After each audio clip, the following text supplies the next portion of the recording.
Katsotaan vielä erikseen sellainen makro, joka muotoilee tämän alueen taulukoksi. Käynnistetään makron tallennus.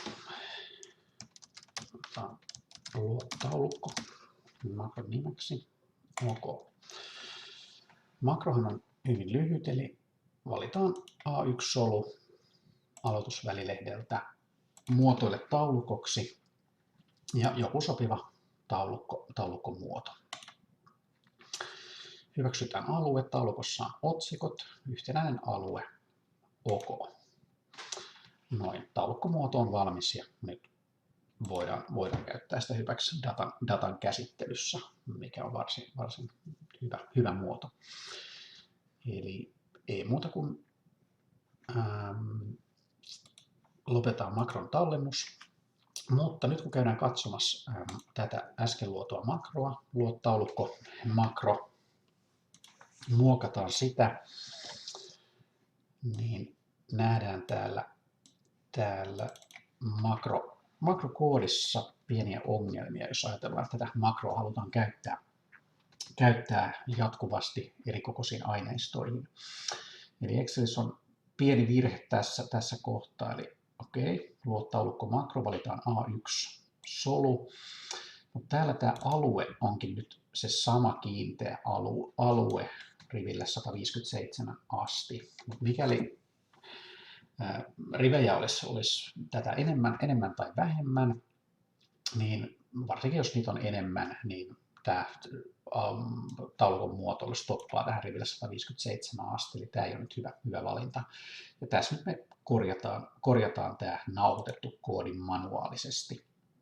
Eli sen sijaan, että valitaan tämä tietty solualue, niin valitaankin A1 tämmöinen current region -ominaisuus, joka valitsee tästä A1 yhtenäisen alueen current region, eli tästä tämä.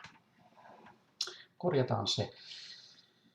Ja sama juttu täällä sitten, eli tässä tämä ensimmäisen tekee tästä tämmöisen taulukon, ja sitten tämä toinen tehdään tänne se sama juttu, eli A1 current region, ja tämä jälkimmäinen niin sitten antaa se tietyn taulukkomuotoilun, table style medium. Tässä sitä voisi nyt vaihtaa, että mikä se taulukkotyyli on. Toinen huomioitava asia on se, että tässä taulukolle annetaan myös nimi. Ja tässä se on nyt antanut siihen nimen taulukko 2 ja täällä sitten sitä taulukko 2 annetaan sille tietty muotoilu. Tässä voi tulla myöskin ongelmia, että jos tähän samaan tiedostoon ajaa uudestaan tämän makron joissakin Excel-versioissa, että jos siellä on jo olemassa taulukko nimeltä taulukko 2, niin se antaa siinä vaiheessa virheilmoituksen, mutta esimerkiksi tämä Excel-versio kyllä niin osasi sitten muokata siitä semmoisen kopio 1 ja kopio 2 nimen sitten, mutta se kannattaa huomioida, että joissakin versioissa saattaa joutua myös tätä taulukko 2 muokkaamaan semmoiseksi nimeksi, jota siinä tiedostossa ei vielä ole, ja myöskin saa käyttää sitä samaa nimeä tässä. Mutta tämä on oikeastaan tällä valmis sitten. Oikeastaan tässä nyt ei tarvitse erikseen enää alussa tätä A1 valita tämä loppu tietysti on se loppuvalinta. Mikäli nämä haluaisi tästä yhdistää samaan tähän siivoon raporttimakroon, niin sitten meille riittäisi oikeastaan, että me otetaan tästä nämä 3 riviä, kopioidaan ne ja nyt tänne loppuun käydään laittamassa se tähän väliin tätä meidän alkuperäistä isoa siivoa raporttimakroa.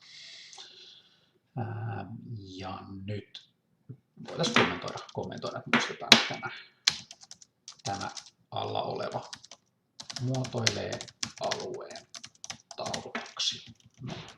Nyt tässä olisi semmoinen versio myös siitä makrosta, joka käyttää sitä kätevää taulukkomuotoilua format as table -hommaa.